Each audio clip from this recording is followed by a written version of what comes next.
Hello and welcome back to another episode of Beyond the To-Do List. I'm your host, Eric Fisher. This is the show where I talk to the people behind the productivity. This week I'm sharing with you my second conversation with Merlin Mann. Last episode was the first one. This week it's his second appearance back-to-back, and this builds upon that first one and goes a lot of different places. We talk about examining all these known inboxes that you have in your life, but then how to be aware, or even sometimes the way we can't know what the unknown inboxes are that are out there that perhaps keep us up at night. We also talk about the inboxes that we have accepted, the difference between interruptions and distractions, and we get into some really cool email hacks that I used and really helped me with my email inbox and coming to terms with what I could do, what I couldn't do. Really, honestly, crafting my email inbox into a space I could work with moving forward, and then setting up rules, and which made it a whole lot easier for me to quickly check something, get rid of things a whole lot easier, do quick triages on the go without being tied and or tethered to my email inbox at all times. I think you're really going to like this episode. There's a lot of thought-provoking conversation. Merlin's in fine form on this one. I love it. And again, make sure to stick around for the email tips and tricks and hacks. I know those words, but at the end of the episode. So enjoy this conversation with Merlin Mann. All right, this week, Merlin, you're back. Welcome back. Hi, Eric. Thanks for having me back, man. Last time you were here, we talked about a ton of different stuff. I wanted to introduce you to my audience, those that hadn't heard you before, hoping that they would glean something awesome from it, which, you know, whether it's people that I knew that were like, again, shouting inbox zero like they were Mel Gibson in Braveheart, and trying to talk about like what the right zero was, that it was never about just getting everything out of your inbox, email wise specifically. And people responded. People really liked that episode. In fact, you were nice enough to share that, and you and Dan Benjamin even made it a 5x5 special, which was I was nice enough. That was cool. I thought it was really good. I enjoyed doing it, and I also saw a lot of nice responses. So it's an honor and a thrill to be back. After that episode, it got me thinking about all the different areas of input that I have in my life. And I'm trying to get good work done. I'm trying to use my time effectively, maintain, a certain amount of attention on the right things. And I kept realizing that I kind of felt like I had a bunch of different inboxes. Like I was not appropriately engaged, so to speak. And so all of my life had become an inbox, So I've got regular tweet mentions or DMs, whether they're spam or not, or texts from my wife, or let's see what else, Facebook messages, which I have to applaud you. Have you never done Facebook? I did Facebook for a while. Did you? But you quit it, right? I think so. I love that you don't even know. Well, I mean, there's several times I thought I quit Facebook, and then I discovered there were new radio buttons they'd introduced. Right. I don't know. To me, it's kind of like trying to figure out whether there's a turd in a coffee pot. It's like I could go in there and really dig around, but I just as soon not use the coffee maker anymore. Yeah. So, I think I'm probably using the wrong term here. I think I deactivated my profile. So I don't know. Anyhow, yeah, I'm with you though. I mean, there's a lot of inboxes out there, and there's the wonderful part is that there are so many inboxes out there that we don't even know about. That's what always keeps me up at night. Yeah. Honestly, I'm not being facetious. To me, that's the most harrowing part of the inbox thing is expectations about you that you don't even know exist. Yeah. I mean, you got enough to deal with people that are poking you, but on the other hand, there's also the part, honestly, the part that I find so troubling and unresolvable is if we take inbox in its broadest sense of the term, and I think that the phrase I used last time I was on here was that it's something that might contain something that you might need or want to know about, but it's that uncertainty about whether something is in there and what it is that makes an inbox into an inbox rather than, say, a shelf, right? I mean, you wouldn't want to open up your like we got a drawer in our kitchen where we keep all of our utensils, and when you open it up, you see forks, 4 forks, 4 knives, 4 spoons, etc. Sometimes there's 3 spoons and 1 fork, but there's never a bison in there. There's no way there will ever be a bison in my silverware drawer, and I find that comforting. That is a place for storage now. I know what kind of stuff goes in there. It's an extremely mature bison-free system, and I'm totally comfortable dealing with it. I think the troubling part is knowing how many things out there where there might be a bison. What makes an inbox is it might have something. That's so important, right? It's like, your mailbox at home, that probably plus or minus once a day, there will be new U.S. Postal Service mail that you will collect and do something about. But I mean, there's a fairly finite number of ways that you deal with that. That's as horrible as the postal system is right now. God bless it.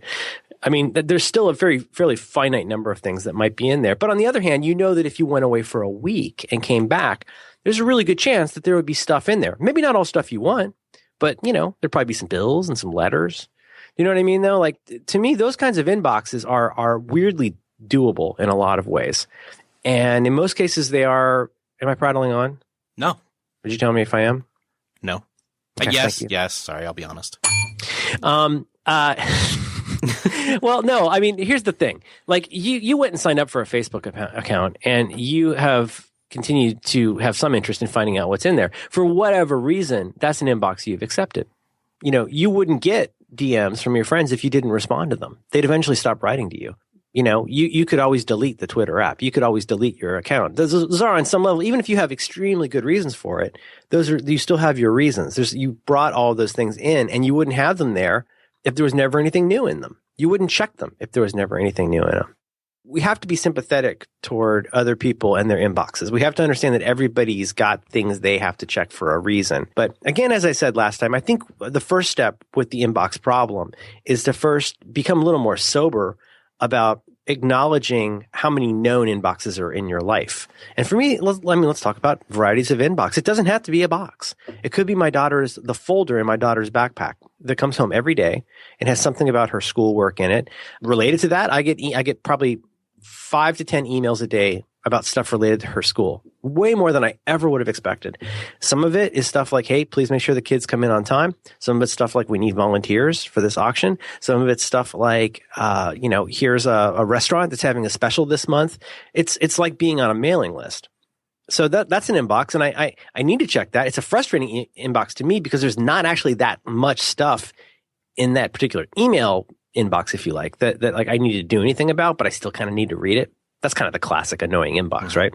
And that's just one little tiny aspect of other daughter-related inboxes. We get a reminder in the mail about, getting her teeth cleaned, or there's an insurance thing that we've got to fill out a form for, et cetera, et cetera, et cetera. So those are inboxes I don't love having, but I deal with them because they're important. So everybody's got those. But again, to repeat myself a little from last time, I think it's really important to become aware of how many of those known inboxes are out there, because for every one of those inboxes that are out there, whether we like it or not, we have to make a decision about how seriously we're going to take it. And so the thing is, the Facebook inbox only becomes a problem if you're not taking it seriously enough, or if you're taking it too seriously. If you take it too seriously, you might spend too much time looking at Facebook stuff. I hear this happens. If you don't take it seriously enough, you're in a really weird state where you're feeling guilty because there might be invitations to somebody's bris that you didn't hear about or something. But, you have to figure out like how much of that you can live with. How many of those kinds of inboxes can you stand in your life? And then that's obviously on top of all the stuff, like work stuff and all the kind of stuff where you feel like you've kind of got to be standing there waiting for the next pitch. Honestly, this is kind of a new idea for me, so I haven't figured out how to articulate this well. But the thing that I'm the most scared about in some ways is that the question of the unknown. So the unknown in the sense of like, oh my gosh, what's going to be waiting for me when I wake up this morning in that inbox? Oh, you feel the sense of dread. Do you know what I mean? Mm-hmm. Of like, I have a creative mind insofar as I can come up with some terrible, terrible things that are going to be waiting in there for me.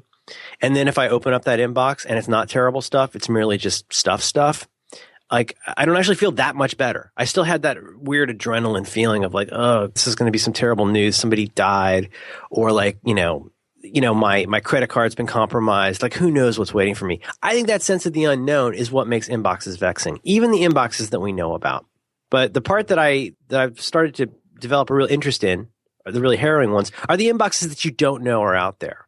Like, I think modern anxiety hangs on this idea, again, to contrast anxiety versus fear. Fear is the bear that's about to attack you. I am fearful of this bear. Anxiety is, I just know in my heart there's a bear that's about to attack me. I just haven't seen it yet.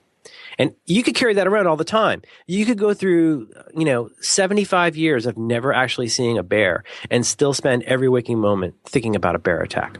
And I think that's what inboxes can do to us if we let them, because there's this gnawing feeling. There's more I could be doing. There's more I should be doing. There's somebody talking smack about me in this place. There's job opportunities that I'm not learning about.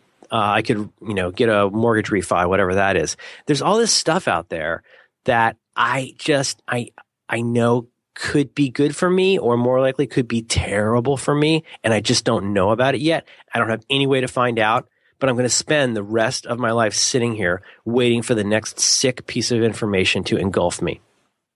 Have you ever had that feeling? I am familiar with that feeling. That's a feeling that I'm sorry to say I live a lot of the time. Just waking up in the morning and feeling like I need to go, turn on my iPhone and look at my inbox to find out if I've wronged somebody somehow, or some horrible, event has occurred. I'm not trying to be negative. No. But I mean, if inboxes only existed to be full of exactly 5 things every week that made us happy, they wouldn't be inboxes in the conventional sense. In writing about this, somebody recently said, well, for every 10 positive comments you hear, there could be 10, you know what? I'll say there could be 50 positive comments you hear. What you're going to remember is the negative one. That's the one that will eat at you. You're not going to sit there at night thinking about how much somebody loves what you do. You're going to be sitting there thinking about somebody who said something kind of true about you, a stranger. And I think that's the kind of thing that eats us up inside. I think it's that feeling of like knowing how awful that makes us feel and how much we can sit with that makes us scared about inboxes. That's what I think. Otherwise, it wouldn't be a problem. Like if you didn't care, you'd ignore it. If it wasn't worthwhile, you'd delete it. If it didn't potentially have anything that could have any impact on your actual life or sense of self, you wouldn't worry about it. You'd look at it and laugh, But I think there are people out there who feel like if they don't look at Twitter, they will miss something. They will, and it could be something as trivial as like they miss, like, I don't know, Bob Costas's pink eye, and they really wanted to get in on that party. But it could also be that like you miss your opportunity to participate. Like you essentially didn't get invited to the party. Anyway, I am prattling on, but to me, it's one thing to say, wow, I have a lot of work to do today. I know that if I did not collect another single scintilla of new information today, I would have plenty I could do. If all the computer, let's say if the internet went off, or for practical purposes, if I just didn't have new inboxes today, if I turned off my phone, I would still have so much I could do today. And in some ways, that would actually be kind of a cool day, because I know I wouldn't have to be playing defense on anything. Nobody has that though. Yeah. Because there's always something out there. There's somebody who needs something from you. There's some piece of information that's going to help shape who you need to be today. And I think it's extremely difficult, even in our greatest moments of repose, to completely disconnect from that today. And it isn't just a question of pointing at the computer and saying j'accuse, because we have a role in all of that. But even if you get past the giant amount of work you could do on a desert island today, you're still going to have the amount of stuff will be waiting for you from other people today. And then you got the next concentric circle out, which is the stuff you are pretty sure will be coming in the next 6 to 10 days. I have not gotten any really bad news about work in a week, so it's about time. And then the next concentric circle out that I think is a very natural consequence of all of those other circles is just a sense of dread. You could call it dread. You could call it angst. You could call it whatever you want, but just this kind of keyed up sense. Every day I wake up knowing there's something out there that's kind of out to get me. And then that adds a toxicity to every single one of those circles all the way back in. So all the stuff that you might get from work suddenly becomes much more dangerous and seemingly threatening. All the stuff in your day-to-day communications suddenly is drained of any joy. Like it's going to become very gray to dark black. And then right in the middle, even trying to sit down and just do the work you need to do, your mind is now so polluted with those thoughts. Maybe I'm over dramatizing this, but I think this is a conversation people don't like to have. Is that even when you're sitting there trying to do the simplest thing, there's some part of your head that's being eaten up with all the stuff that could be out there. Now, that's way over dramatizing something as simple as an email inbox, except when it's not. And I think that's a conversation that people should be having more. It's like, how do we get past that? How do we get over that? What are the inroads to poisoning our own well less often? That is a very interesting topic. I'd love to talk a little more about that. Yeah. You got an answer for me? Honestly, can you help me? Can you help a brother out? Yeah. Honestly, if I'm at a place like that, like if I were to go through what you were just talking about as if I was, if I'm Morrissey working in an office is what that sounds like. It's almost as if how do you do something where ultimately it's how do you gain perspective on it, is what I hear you're asking.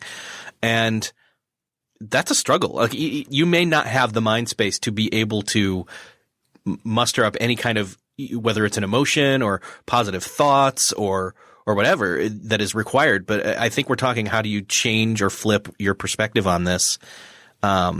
Even if you're fully aware of the reality of the situation, how do you look at it through different glasses? Yeah. Well, yeah. And let me just stipulate a couple contradictory things about this, which is, first of all, I think what I'm describing there is much more common than anybody wants to admit. Oh, totally. Like as you were saying it, I was realizing there's probably something on your mind today that you didn't know you were kind of thinking about.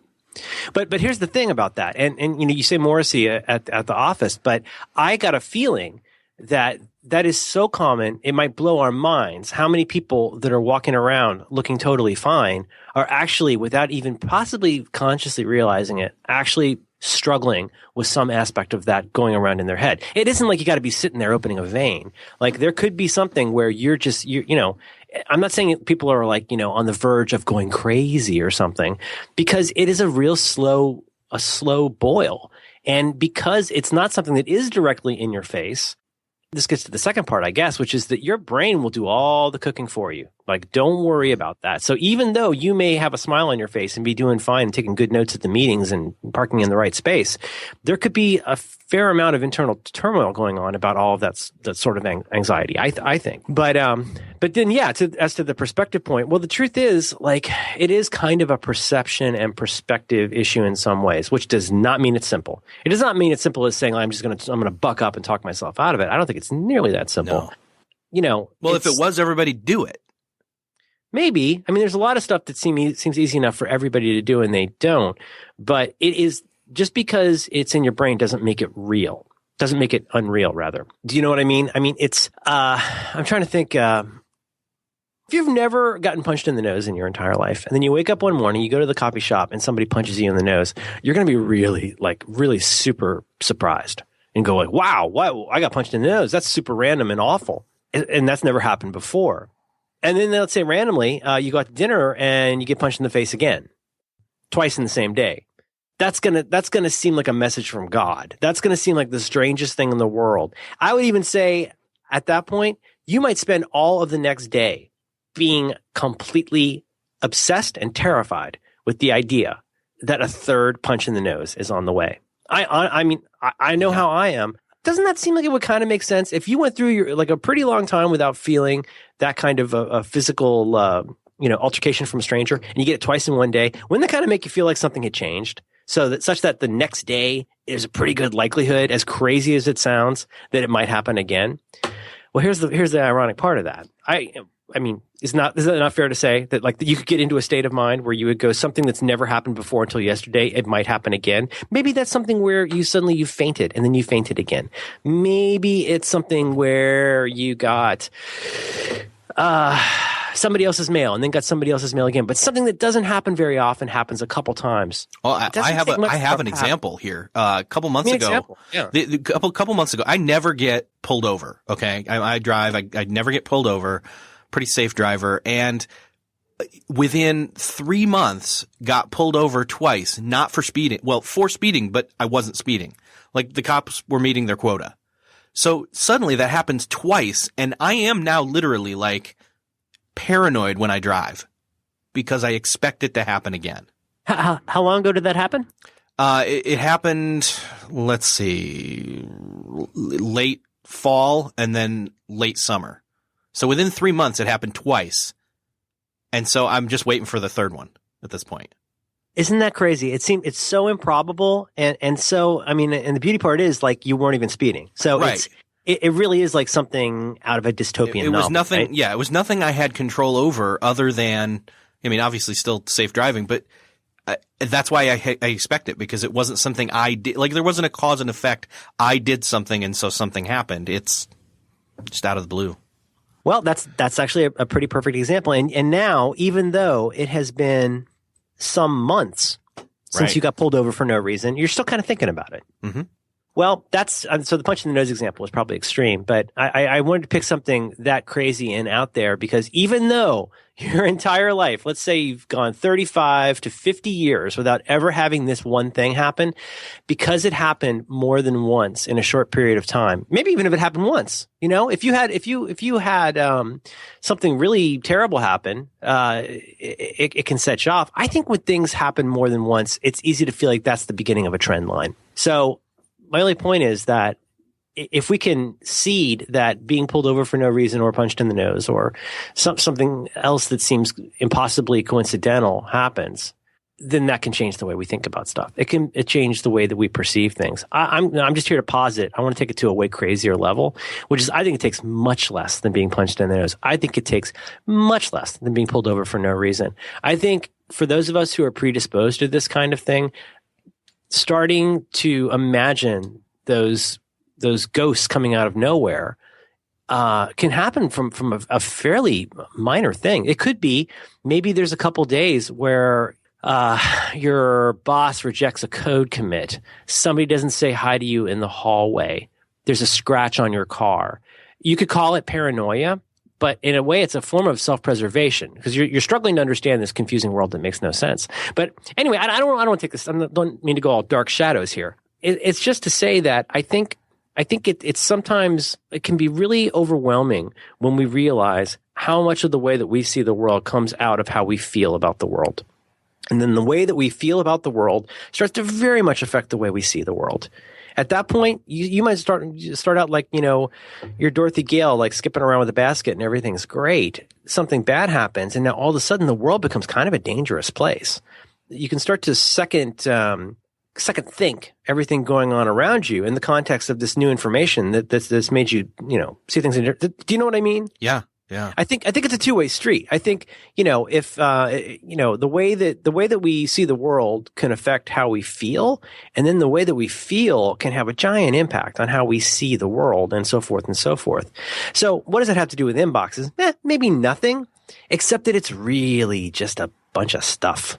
It really is just a bunch of stuff. And we talked last time about that whole thing, that phenomenon of going away for vacation and coming back and how much of that stuff is not alive anymore. And you realize how many of the things in that email inbox you immediately would have tended to if you're the sort of person who's predisposed to that. And you look at all that stuff and it's kind of weird. I mean, it's all just ashes. It's all just stuff that doesn't have any meaning anymore because it's all been taken care of. It's all just bits and bytes. And so much of the stuff that's out there is really just bits and bytes unless we dramatize it, unless we make it into something bigger than that. And then all of a sudden, Facebook messages make us anxious. The idea of like checking the mail makes us anxious. I mean, it isn't as though 3 days out of 5, there's a letter bomb in the mail. It doesn't happen that often, but we can talk ourselves into getting that keyed up where, in my case, like I feel like my shoulders are going up around my ears. I'm getting all tense about this. I think that's kind of a real thing. And I think anybody who thinks that doesn't have anything to do with your email inbox is either way healthier than me or is potentially not being super honest about what's going on there. Because what is so complicated about email that you can't just walk away from it? Well, it's human relationships. It's expectations, and it's all this stuff that you ultimately don't have that much control over. So that even the stuff you do have control over suddenly becomes not as much fun because it all just feels like more stuff. Like I said last time, you're putting compost in the crisper. You've got all this stuff all mixed together into this big mass of stuff. And suddenly it's just not, you're back in that first concentric circle and it's just not that fun to even do your job anymore because it just feels like there's all this stuff out there. And I think that's a really overwhelming feeling that even fairly healthy people have to deal with from time to time, especially today. I like this idea. I wanted to know, like, when you said the thing about walking away in the vacation, treating it like it's vacation and basically coming back and seeing how much of it's now just it's ash. The fire's turned to ash and the emergencies aren't there and all that. I mean, do you think, not to oversimplify, but do you think that's part of maybe an inkling of how you would start to approach maybe changing perspective on that? At least in the immediate funk, you know what I mean? Yeah. Yeah, it would, and it would be really nice to think that it's something as simple as saying like, well, I just need to buck up, or I just need to be more positive, or I just need to do all this stuff. But again, if it really were as simple as the same way that you'd walk out and pick up your parents' mail at the mailbox when you were 10 years old. We'd be doing that, but it's not that simple. There's some steps.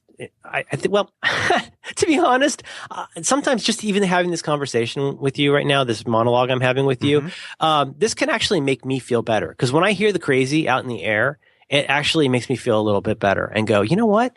There probably is a whole lot of stuff that's kind of in my head. I mean, and like, play along with me. Isn't there some stuff that's kind of in your head? Oh, yeah. And I actually do think that unless you are unfortunate enough to be like really super clinical with this stuff, sometimes just being aware of it can really help. Sometimes being aware of it and just keeping it in your head will make you become even nuttier about it. But I think there's several fronts to this war. And you know, we have a role in fighting on almost all of those fronts. Some of those fronts will be a war that continue forever, but we can sure do stuff on our own part.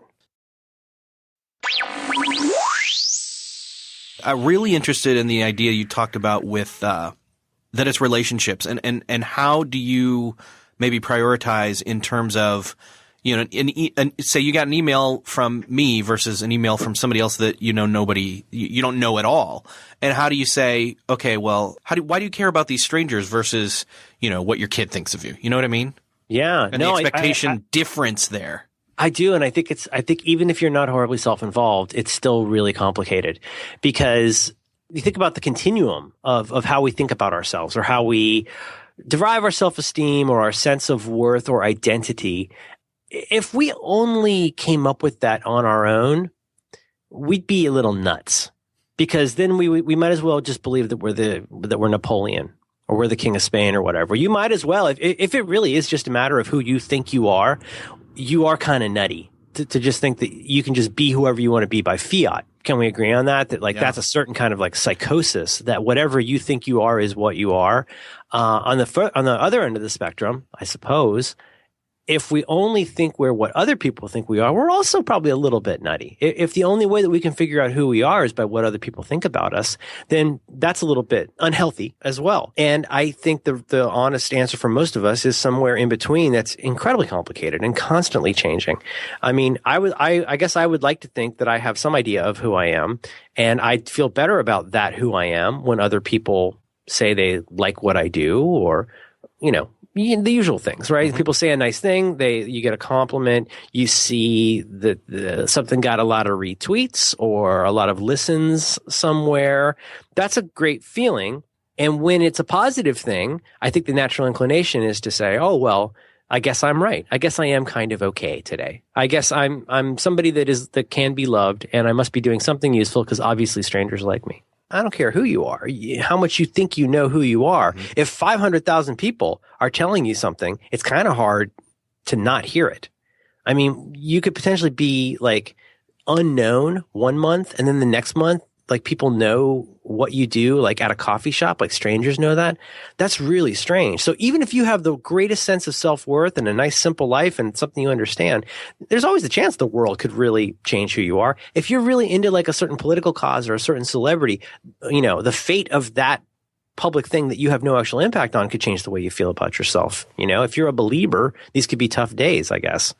Well, and here's the thing: you could even have a negative reaction to a positive, an outpouring of positive. Like I went to a conference, is a new media conference in Vegas back at the beginning of January, and I had a lot of people stop that are listeners of the show, and I had nothing against it, you know, everybody that's listening, but it was so strange and so just, I know you've done public appearance stuff before where people come up and they love what you do, but there's that overwhelmingness to it of, you know, it's that outpouring of even positive that can somehow almost backlash to where I was like, oh my gosh, I need to go, you know, hole up in a hotel room and watch TV for 5 hours now. Mm-hmm. So I think that's not uncommon. Boy, this sounds real deep, like therapy kind of stuff. But right. I think, well, I mean, in the sense that this is the kind of thing a therapist would probably want you to talk about. But I mean, I feel like that sense of self stuff becomes important because even if it's something as seemingly simple as inboxes, we started off with this very easy topic of, well, gosh, how do you deal with email? But I still will hold that an inbox is where you find out what other people expect you to be, who they expect you to be, what they expect you to know, what kinds of stuff, you know, basically, you know, it's like a bug tracker for your life. You're finding out all this stuff that other people need to be a little bit different about your life. And that could be something as trivial as like, hey, could you drive out and pick up our son, 20 minutes earlier than I'd asked? Something as simple as that. Something as simple as like somebody just calling to check in and find out what the progress on some kind of a report that's important to getting funding for the company or something like that. If you're in the wrong state of mind, you could think that request to be somewhere 20 minutes earlier is some kind of an attack on your personality and the amount of value in what you do. If you're in the wrong state of mind, that very friendly email from your boss about the report might be taken as an indication that you're on the way out because they think that you're a failure and have to be stood over like a child. You can read whatever you want into all of that stuff, but if it's important to you to understand what the world thinks of you or what they want of you, you have to keep checking that box. And you have to keep re-squaring it against what you're doing right now. And this is where I think this does go from being purely up in the clouds thinking to really specific stuff. Because if you have something that you care about doing today, it's going to take an hour and a half, and you're having trouble sitting down to do it, it's worth asking how much of your brain is in an inbox somewhere. Whether that inbox is about your kid's flu shot, whether that inbox is about progress on the Henderson report, or whether that inbox is about how well your app is selling or not selling today. To me, this is heavily connected to the idea of inbox zero because even the traditional idea of inbox zero, because to me, the real zero is how much of your brain is somewhere besides where you want it to be right now. And if that's over in some notional inbox, worrying about something that hasn't even become a problem yet, such that you can't concentrate on what you're doing, or you can't fully commit to that, or you can't bring the full confidence of what you do to some creative endeavor because of that distraction, then that's really problematic. Suddenly, that very inchoate, head up your butt problem has a very real consequence on what you're trying to accomplish. I think you just hit the nail on the head. We were talking a little bit pre-show about something I was working on, and I think some audio editing and some stuff like that. And I think you're right. I think honestly, my head right now, confession time, my head's been a lot of different places all at once for a while right now, and so yeah, being able to sit and not have those things ringing metaphorically in my head is hard because I don't have that noise. I don't have mental internal noise cancellation headphones in my brain right now to sit and focus on this literal noise that I'm trying to edit. So right. That's funny. Well, it's, and also like if you're feeling something like doubt or a lack of confidence, a lack of skill, a lack of any of the stuff that you would need to just sit down and do a thing, and if you're doing the traditional sort of like cranking a widget work that David Allen talks about and getting things done, this may not be a problem because your mind can go to a million places. You could mentally compose limericks in your head while you're cranking a widget. It's just that if you're doing work that's ultimately satisfying to you, even 50% of the time, you got to put yourself into it. You've got to put your time and your attention into that. You got to put a little bit of your life into that. And it has to be ambitious enough that it would keep you interested. If you want to make 5 great things this year, you're going to have to put a lot of yourself into that. You're going to have to stretch out a lot. You're going to have to go into places that you may not completely understand yet. You're going to have to be vulnerable. Right? You're going to have to, I really think this is true. If you want to become an artist who just paints the same painting over and over, then you're not really an artist anymore. You're just a compulsive illustrator. But to keep developing and evolving and staying interested even in what you do, I really think you have to put some of yourself into it and you have to put yourself out there. And that's why the thing is, if you're not happy with the self that you're putting out there, if you're not thrilled with your confidence and ability to get this done, if you're beating yourself up about what you haven't gotten done in the last 10 days, I think it's not at all uncommon to say, well, maybe even a good way, like, I wonder if anybody has something nice to say about me that I could go read. Or I wonder if there's something that would make me feel right now. Can I go find something that make me real mad about something that I like to get mad about? Could I go and find something that makes me happy about the things I'd like to be happy about? And so you go out and you seek that stuff out. And that's kind of what Facebook and Twitter are for, right? I mean, it's to go out and to poke yourself with this dull screwdriver until you feel something. That's kind of what people do it for. Yes, I know it's about the conversation, the community, but that's kind of what people go there for, is that they want to be for this and against that and excited about this and not excited about that, and to be publicly seen doing these various kinds of things. And I think there are lots of people who can do that all day long and still get their stuff done. But if you aren't in a good place when you're sitting there and trying to work on the audio file or writing the book or whatever it is, I don't think it's at all uncommon to be distracted by any of those emotions that are more interesting than what you're feeling right now. It's no fun to sit there and feel not that confident. That's not a fun emotion to have for an hour. And so you might want to just say, to use that word I don't love, you might be distracted to say, well, what's this thing that I can handle? Well, I can handle going and reading these comments or reading these reviews of my app. And another thing that'll make me feel like I'm starting to realize like I'm getting real anxious because I haven't looked at my inbox for a while. Well, here, if you were super excited about your audio editing, no way in a million years would you go and look at your inbox. That would be a stronger feeling, a more overriding feeling than that gnawing little buzz about your inbox or about your Facebook or whatever. I'm trying not to oversimplify this because I think it's not a simple thing. But if you are trying to put yourself into your work and trying to put yourself into your life and you're not happy with that you or that thing you're putting it into, I think it's not uncommon at all for those voices to get really quite prominent in our head, that there's probably somewhere else that I need to be looking at. Or if I'm worried about who I am, wow, I should probably go out and find more evidence of things that I should be worried about. Whatever that is. I just think that it's not really as simple as calling it a distraction, saying, oh, it's a distraction, unplug your router. Like the router you need to unplug is in your brain. It's the part of you that's being pulled in those other places. You can't blame your inboxes, real, imagined, organic or non-organic. It's you. You're the one who has to decide the relationship with that stuff and then like kind of suffer through it day by day and figure out what you can live with. We love to blame everything on technology these days, but people have been. They do. I don't, but other people. I don't think Facebook is technology. I mean, technology is an artificial heart. The ability to read what somebody says about their cat's latest haircut is not technology. That's just words. Yeah, I love what you said about the routers in your brain. People have procrastinated well before, the internet or technology or whatever you want to call it, bits and ones and zeros. Before ones and zeros, people still procrastinated, and they weren't lazy. Like they dealt with this stuff even then. I have to believe. I think we're far enough along now that we don't have to constantly talk about something like being an internet thing. Like if you've got a phone in your pocket all the time, it's a part of your life thing. It doesn't matter whether it's the internet or not. People probably procrastinated with crossword puzzles and Dear Abby for years before anybody had any idea what a Facebook was.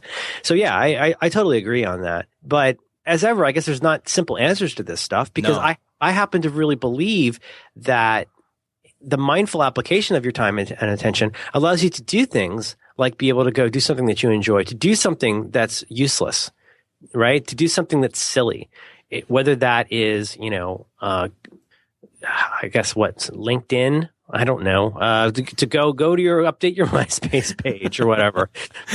I'm kidding, but you know what I mean? Yeah. Like there are little things we do. Like I go and I look at like Feed Wrangler, right? I'll go look at RSS feeds. I don't have to do that right now.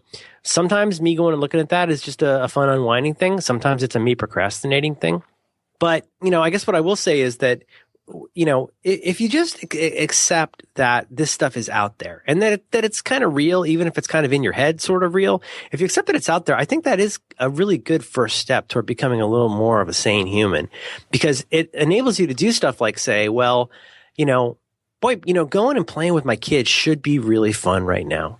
I mean, I don't get that many years of my kid wanting to play with me. Mm-hmm. Like what a dope I must be to want to sit here and do this other thing on the computer instead of, go play a game or go play make-believe or ride a bike or whatever. But I do find myself doing that sometimes. And I don't feel great about any aspect of that. I don't feel great about like not having the energy to do that, about I know that I can see in her eyes that I'm disappointing her, I'm disappointing me. Like how do you get to the point though where you accept that you do have good days and bad days. You do have good thoughts and bad thoughts. You got a whole range of crap out there that's just floating around all the time that you got to deal with. But ultimately, it still is your world. It's still yours to deal with. It's still up to you to decide that even before you change your perception about things, even before you change your mindfulness about things, just be aware that you have those things. You have perception. You have perspective. You have mindfulness. And as I said on a recent episode of Back to Work, remember that you are the thinker of your own thoughts. As much, this is real existential kind of stuff. Like there's no machine out there that's putting probes in your head to make you think the way you think. That's who you are. That's your deal. And I think even before you get to the point of being perfect with that, like being aware of that and acknowledging that is a great first step. Now, why am I saying that? Because there's a lot of people out there who want to talk about procrastination. They want to talk about maybe what they would call ADD. They want to talk about everything in the world that is being visited upon them like some great torrential rain that actually has a huge component right in their own brain and their own will, their own interests. You know, it's like people getting mad at Lay's for making potato chips, or people getting mad at, you know, NBC for making TV shows. Well, that's what they do. They make those things and they put them out. And then you get to decide whether you're going to have them in your life or not. But I guess what I'm trying to say on a hopefully positive note is that I don't think you're going to have a lot of success on the work in the center of that concentric circle, or getting anywhere near the good and bad thoughts that move out 3 or 4 concentric circles from there. You're not going to make a lot of progress with that until you accept that you're the place where that change has to happen. Even if it's just in a change in how you see things. Because how you choose to see things, what you choose to engage with on that Facebook page, like what you see will start to change how you feel. And then eventually what you feel will change how you see. And eventually those things will combine to change the way that you do things like make decisions. And there may eventually, in the fullness of time, come an afternoon where even if you weren't able to forget about reading your Twitter feed, you could at least say, I'm sitting here thinking about wanting to go hit Command Tab and go look at Twitter, but I'm not going to do it. And it's not going to be a big deal. I don't have to stress about it. But this one time, I'm just not going to do that. I'm going to exercise my own will and say, that's a fun thing that I'll do later, but it's not a fun thing I'm going to do right now. That's so small. It's so silly. It's just a little twitch of a couple fingers. But that's the beginning of a kind of mindfulness, is noticing the thought that you're thinking and saying, is that what I want to do? Is this who I want to be? So, I mean, I'm not a therapist. I can't help with the big stuff. I can't even manage my own stuff. But I do know it helps me a lot to be aware that there's no big bad person out there to get me. Whether that's the person who's going to come and blow up my inbox or the person who's making me think all these terrible things. I am the sole author of all of that awfulness. And I am the curator of all of that awfulness. Like, I am the librarian who decides which volume of petty horrors I take out and decide to read all the way through every day and night. That's entirely up to me. And I think that can be kind of wonderfully harrowing and empowering. But I just don't know of any other way to get a handle on it than to start by accepting that you're in the middle of it. Nobody's making you do any of that. And nobody's making you feel bad about any of the stuff that may or may not be in those inboxes except for you and me. You know? Yeah. I think we're all in it alone together. For me, where I'm hearing, you said curation, that we have that ability. And I'm thinking when you said that, suddenly my mind was going to, you know, I could turn off any bells and whistles on my phone that alert me to a DM from Twitter or an app mention. Why do I need that to announce its presence every time it happens? It's not necessary. And that's just one small example. Yeah, I totally agree with you. And I don't have, I wish I had a better handle on this, because I don't have a simple way to put this, but I think there's a big difference between an interruption and a distraction, or at least an important difference, if not a big difference. In the whatever 8 or so years since I've done 43 folders, I would hear a lot of people talk about the interruptions and the distractions in their work, right? Certainly, I think we can all understand that the interruption of trying really hard to be heads down on work at your desk, and then having somebody come up and even interrupt you for something very important. It's a bummer, right? It takes your attention off. You got to kind of get back on it. Super frustrating when you have to listen to somebody talking about a party that they were at this weekend really loud. That's very interrupting, because it's kind of hard to shut out. Or they don't like the distractions. They don't like stuff like having their inbox blinking at them all the time. I guess I just think it's kind of important to distinguish between interruptions and distractions, because I think an interruption is something that you can't do anything about. Like, an interruption is the power going out while you're trying to write something on your computer. An interruption is somebody saying your name and asking you a question at your desk that you would be rude not to, poke your head up and answer. The notion of new tweets being available is a distraction, but it's a distraction that you accept. If you take the bait of that, that's not an interruption. That's a distraction. That's something that you brought on yourself, and it's not going to be as simple as just saying like, oh, I'm working from home today, because that distraction is still going to be there regardless of where you are. Maybe even easier to get to. Let me basically translate what you just said. Basically, in what I said, the phone itself sitting there quietly, not in airplane mode, that could receive a call, and I'm sitting there thinking, oh man, I really want to pick it up and check Twitter right now. That's a distraction. But the interruption is if somebody actually does tweet you and it dings. And Right. That's the interruption. But what's funny is now it sounds like we're in like a first year philosophy class, but it's an interruption if somebody comes up and shakes you, for sure, right? So hey, like let's stop working for a minute and let me tell you about this fake party I went to this weekend.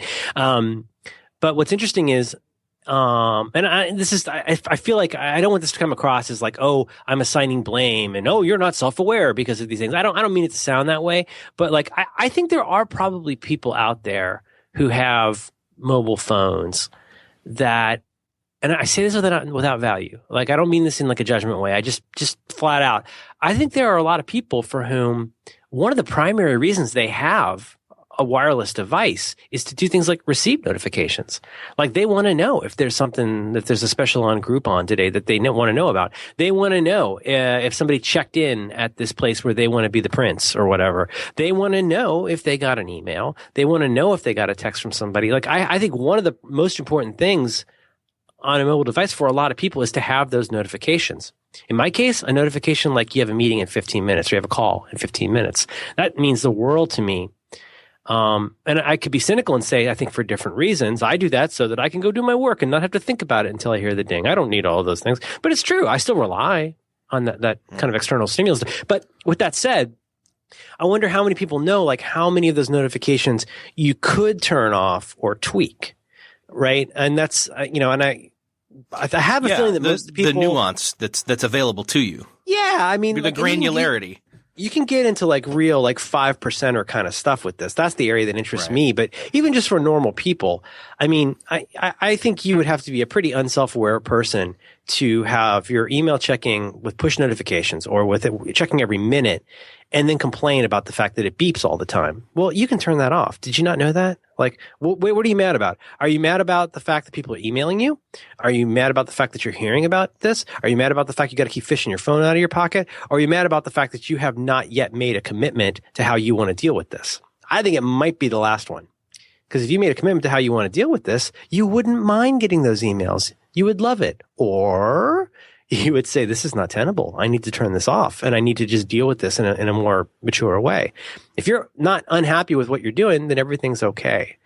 So one thing that might be worth talking about from like because I've talked about this in other places, but not here. I'd be happy to talk about some of the ways that I try to do things like notifications in what I consider a sane way. Yeah. But I also just want to say, like, we all use this stuff for such different reasons and different times, different times a day. I have to imagine that this has come up like 2 or 3 times in the last few back to works. There are people who even know about do not disturb mode on their iPhone, but like want to hear the ding if they get an email at night. And it's hard for me to say that in a way that does not sound judgmental because I think that's loony. But when they introduced automatic do not disturb mode, like I was so grateful. Do not disturb mode, for those of you who don't have an iPhone or don't, are listening from a different dimension, is a way of saying, look, don't make any beeping noises to let me know about things. Don't make flashy things. Like I've done the hack where I've turned on the LED light on my phone. So the light blinks as well. It's like even if I'm in a movie theater, I might see that because I'm real picky about what I get notifications about. Like if I get a notification, I really need to know about it. That's a nice place to be. But, I have my do not disturb turn on at like, I think 9 or 9:30 PM and it shuts off at I think 6:30 or 7 around the time, the family's leaving the house. Anyway, I'd be happy to talk about that. But I love that idea. Yeah. I mean, that might hopefully help people, but I think it's really easy when you're not happy with yourself, or you're not happy with who you are. It's really tempting and even natural to go out and start picking on the wrong people, to start picking on the wrong things, to start getting mad about trying to find this thing that's making your life the way it is. I think this is such a problem today. People who are always looking for other people that cause the problems in their life. The people who have made them mad and made them the way they are. I don't love being bitter about the world, but you've made me this way, people. I think people love to go out and find some kind of bugbear that they can blame for things being the way they are. And I think the inbox writ large, like the constellation of inboxes, the constellation of places where we go and find things and the way we find out about it, are a really big target. It's really tempting to say, I hate email. I hate getting all this email. In my case, I might say, wow, just on this particular day, I hate how much email I got about this stuff from my kid's school that got sent on a 2-line to 35 people. Like, don't these people understand? But, it's all just computers. Is the crazy, really, honestly, it's if we watched a movie of ourselves and how we act about this stuff, that we could get mad about people who are saying too much about something on Twitter. Well, I mute them or I mute their topics, but it's really weird how many things we can get really wrapped up in and can be used to prove why we are the way we are. Well, I didn't get anything done this week because I get all this stupid email from people and my phone's beeping all the time. Is that really true? Or are you just kind of mad about your relationship with those people? Are you really just maybe even more accurately, are you just maybe kind of mad with the fact that you can't figure out how to sit down and finish this one project? Like, really, you're going to blame beeps for why your life is the way it is? You can turn beeps off. You really can. It's you can go and do that. It's not really the beeps. It's your brain feeling bad about who you are and feeling bad about these unmanaged relationships with people and impossible relationships with strangers. You've taken all of that and eaten it with a giant spoon. And now that's become who you are. So you're not really mad at all those people. You're mad at yourself. I think, if you reach the kind of age of sagacity that I have reached, I think that's a thing that's well worth at least remembering a couple times a week, is that you can choose to find a problem or solution in many, many different things. And there's almost no problem anywhere on any of that spectrum that has to do with beeps. It does not really have to do with inboxes. It does not have to do with little blue birds. It does not have to do with app things. It's about deciding how much of the world's input is really critical to deciding that you're going to be a decent person today and make stuff that you like. I believe that. I don't always live it, but I believe it. And anytime that I get too mad at the beeps, I want to try and remember that it's really me that I'm frustrated with. For me, it rings true that it's about unmanaged relationships and expectations. So, and don't you agree, though, in some cases, impossible things? I mean, I actually, an example I gave on the last Back to Work talking about, I was a kid about my in-laws who have a regular, like, I say landline phone, but it's like an Xfinity Comcast phone. But still, they have a phone in their house that's got a real number. And pretty much, in my experience, all they get is phone solicitation stuff, right? Yeah. And they hate it. They hate it, but yet they can't believe we don't have one of those. It's a very, very strange thing. So, that to me is like almost something from like a Marx Brothers movie. The idea of having this device that you pay for to have in your house that does nothing but make you into an angry silent film character every time it's used. You talked about technology and all the stuff with technology and people blaming technology. Well, you can shut that phone off. You can unplug it. You could have it removed. It would probably really improve your quality of life in that instance because you don't have any control over that person who's calling you on a VoIP line from Bangalore to ask you if you want to buy shoe insurance. And you say, listen, I want to be on your do not call list. I don't want your shoe insurance. You are breaking the law. You know what? It's like yelling at rain. That's not going to change anything about that. The whole system is predicated on calling enough people and annoying them until somebody buys something. You don't even matter in that equation. They've already disconnected you by that point. They don't, and they'll call you again because it doesn't matter. It doesn't cost anything. Well, that is the kind of thing I would love to try and minimize as much as possible, but also understand that me getting mad at the auto dialer in Bangalore is not going to make the problem go away. And this maybe gets us into something useful. Adding the right kinds of levels of mindful filtering and notifications, I think, can help a lot, or can at least take the blame off of the big bad world and put it into something that's a little bit more manageable. Yeah, it's almost if you can take the like you said, if we could take the concentric ring example, but apply it to something completely different. It's you at the center, and then those that are closest to you, your loved ones that are in that ring. Well, hopefully they're in the ring right with you, or I don't know, they'd be the ring right out. No, I'm with you, and yeah, I'm totally with you, and it just keeps going further out, and it's like only so far in do you get to bypass do not disturb setting on my phone or something, you know? It's absolutely right. But let's first acknowledge step zero, that is mindfully accepting something that is a huge trade-off that has big implications. But that's a trade-off that I've chosen, what you just described. And I don't love it, but it's a trade-off that I've chosen, which is that my stuff is pretty locked down outside of the circle of people that I know. Just in the sense that it isn't like I don't see what other people say, but it's pretty unlikely mostly that I'm going to stop what I'm doing for a stranger most of the time. Not because I hate strangers, but just because this is what I've accepted, is that unfortunately the superset of those we call strangers includes a lot of bad actors and a lot of people I don't know and a lot of people where it doesn't cost them anything to get my attention. And I certainly give a lot away there, but it's not super easy to contact me. It's not super easy to contact me immediately at all because I acknowledge that those inboxes, I know I have to take care of them, but they have to behave. Those inboxes have got to toe the line. Otherwise, I would way rather just not know about it than be even slightly inconvenienced by it. So it's a little bit like, I don't know if you remember in the days in the early 2000s when spam filtering was getting better. And, in various services, you could go in and tweak spam filters to, watch out for false positive, watch out for false negatives. But anytime you tweaked your spam filter, you would, oddly enough, discover there's some stuff getting through that shouldn't be getting through. And some stuff that should definitely be getting through is not getting through. And you're not sure why. Maybe, your aunt mentioned Viagra in an email or something. But do you remember those days? It was pretty complicated stuff. There was no simple heuristic for making sure that you simply weren't annoyed in life. It was way more complicated than that because that's not how computers think. So, fortunately for us and very fortunately for me, this stuff has come a long way, even in the last couple of years, to where I hate to sound careless, but I've really weighed heavily on the side of saying, well, there might be stuff I miss. There might be stuff people need to ping me about twice. There might be stuff where somebody has to try a second channel to get me. But I'm just such a happier person to not be sitting there worrying and waiting what I have to sift through to get to the stuff that I know matters.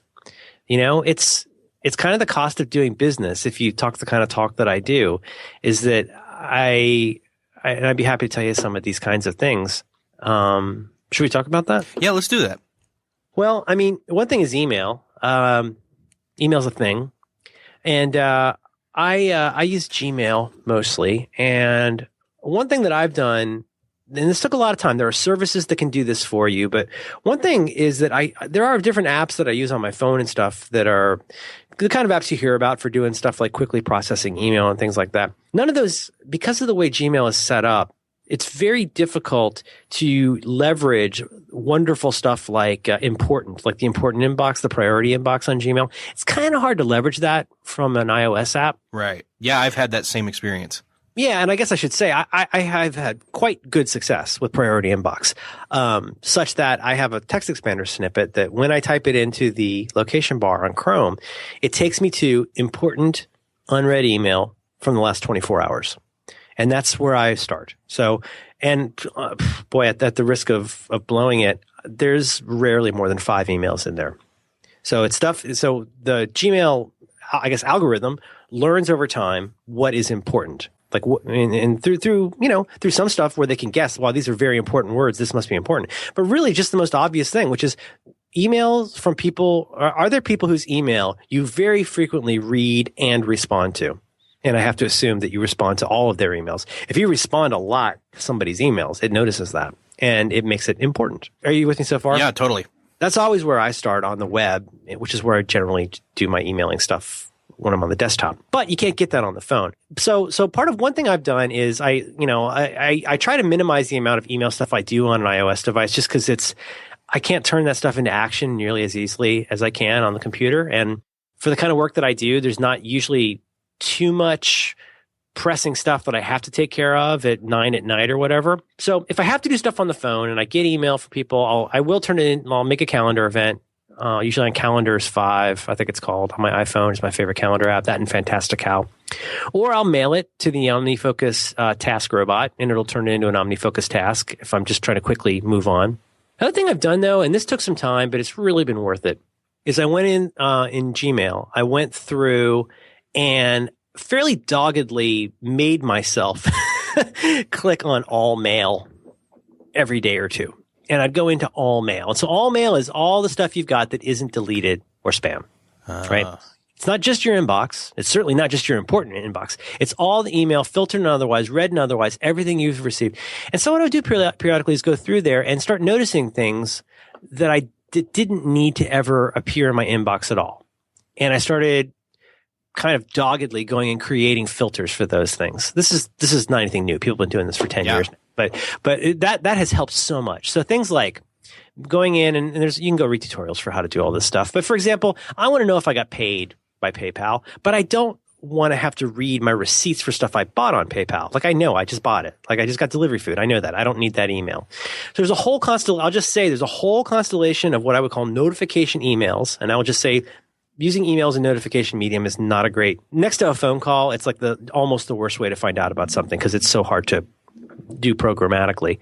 Anyhow, so like things like receipts, all kinds of receipts, mark as read and archive automatically. Doesn't even really touch the inbox from my point of view. Go and do a search just up in the top bar. Go do a search on the word unsubscribe. There are so many things I never even realize I quote unquote subscribe to. And I will go through, and if I'm feeling really good-hearted, I'll click unsubscribe on all of them. If I'm feeling bad-hearted, I'll just hit exclamation mark and mark them as spam. And Eric, what's the service everybody uses now for unsubscribing from stuff?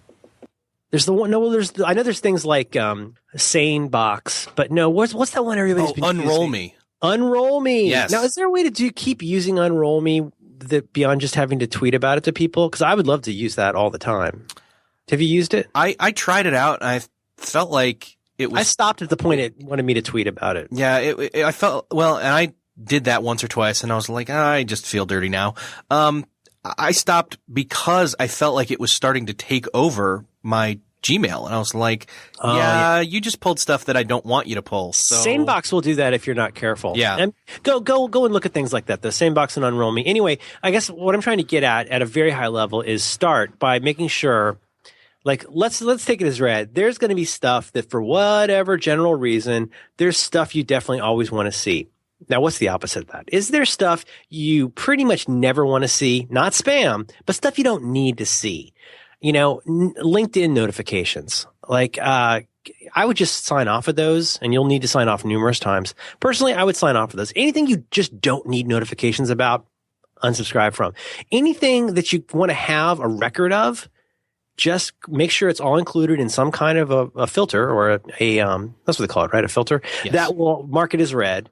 And you could tag it and stuff like that. But I would just say mark it as read and then archive it. Why is that important? Because now your inbox is becoming cleaner and cleaner automatically. Anything you can do, you don't want to over automate this to where it's, getting rid of good stuff, but make sure that anything you know for sure you never need to know about in your inbox, but you still want to have, automate as much of that as you can. And that's going to be different for everybody. That was huge for me. So now, no matter what inbox I ever go to, I have appallingly few, wonderfully few emails that aren't, I don't get a lot of automatic robotic emails anymore. Pretty much what's in there is going to be from people. And of course, as you can guess, when I get something that isn't a robotic email, I add it to the filter so I don't have to see it there. It's, it's like mowing your lawn. It's kind of the cost of doing business when you do an email, but that has worked great for me. At this point, I got my inbox and I got archive, and that's pretty much it. And then all mail, is kind of a different inbox, but do you follow? Yeah. I can't tell you the last time that I just can't imagine having a service made by Google where you would rely on folders more than searching. The searching in Google has gotten so great. So for example, if you're at the end of your rope today, guys, and you're thinking, I just can't stand this anymore, I'm losing my mind, what am I going to do? You can do stuff like go into Gmail and say, show me everything in the inbox before the date of this date. You can even say before this date and read, before this date, not starred. I think you can do that. You could go and you could do your own little personal, quiet version of email bankruptcy. You could go in and say, get rid of everything in my inbox that's before 1 week ago. Don't tell anybody. but just archive it. You still got it, right? You can always still go back there and go answer all that email you love so much.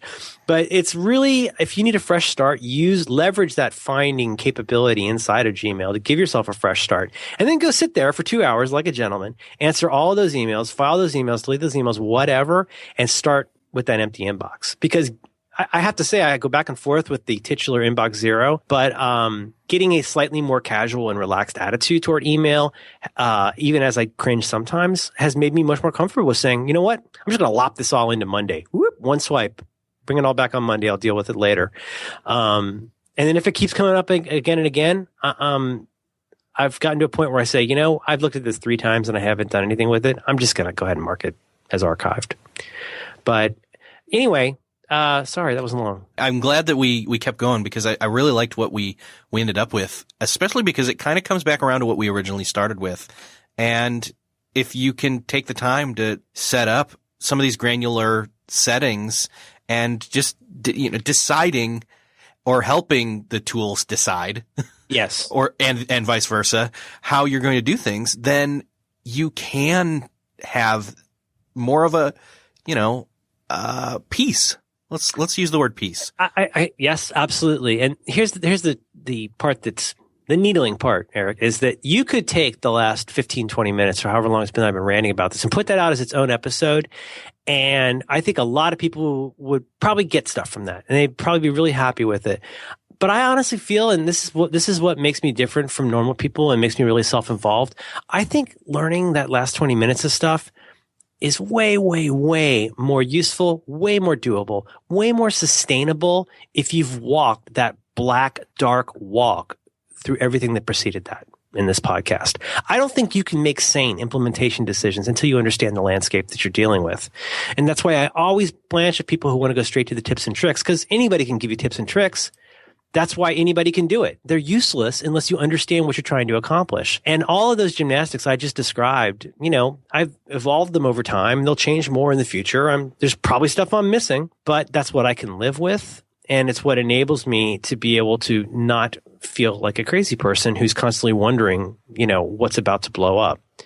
So I'm glad it's useful. And I guess I would say, I guess I just feel like there's so much advice out there about how to do stuff with email. Some of these plugins can be super useful. Don't get too bogged down in them. Yeah. Like come up with this little picture of the life that you'd like to have, and then get the plugins that support that.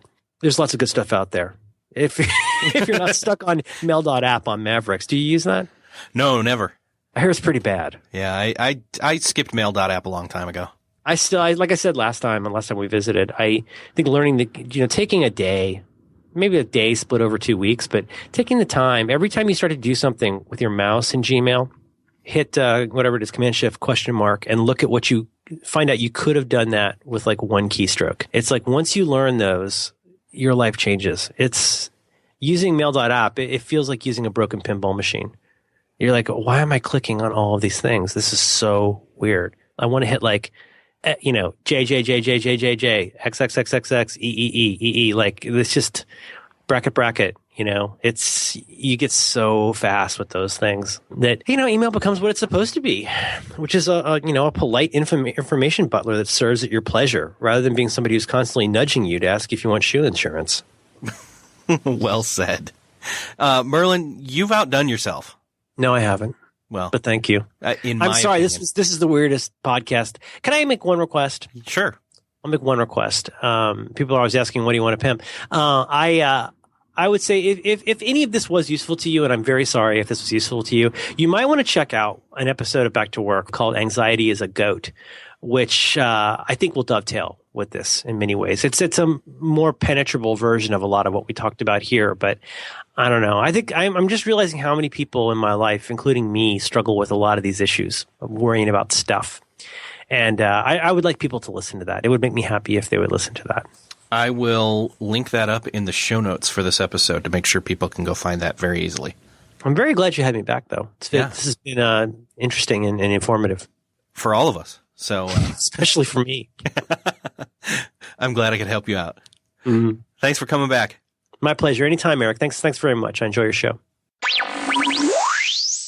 Well, that's another podcast crossed off your podcast listening to-do list. I hope you enjoyed this conversation with Merlin Mann. I hope you enjoyed this one as well as the one that came right before it. If you missed that one, go back and listen to it because that kind of sets this one up and they kind of play into each other. Definitely make sure to go check out some of the different things we mentioned in this episode. I will link up to all of those in the show notes, which you can find at beyondthetodolist.com/314. While you're there, do me the favor of sharing this episode with somebody you know needs to hear it. That or while you're playing this in the podcast player app of choice, whether you're on the go or if you're driving, hold off on that sharing, but, make a note somehow with Siri or Alexa to share this with somebody you know needs to hear it. Thanks again for sharing. Thanks for listening, and I'll see you next episode.